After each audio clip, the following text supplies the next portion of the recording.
Tuning your wireless push button into your long range receiver. You will notice this long range receiver has the green antenna. You will find this little black control box either inside your main control box or you may have mounted it outside. In this little box you will find your long range receiver. Here we have your long range receiver. Please note, if your receiver has the purple antenna, there will be another video for you to watch.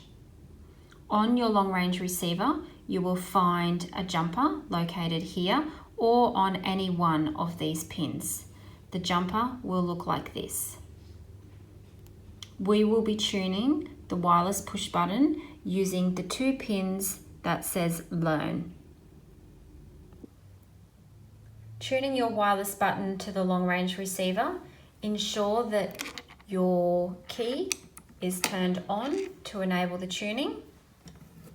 We will be using our jumper and tuning with the 2 learn pins.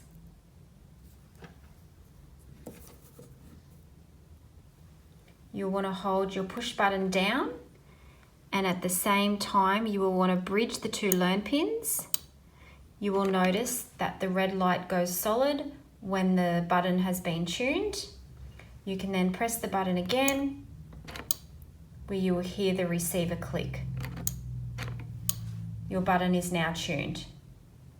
Ensure that when you do put your jumper back on, that it only goes on to 1 pin. Any pin, it doesn't matter, but it must only sit on 1 pin when you are finished.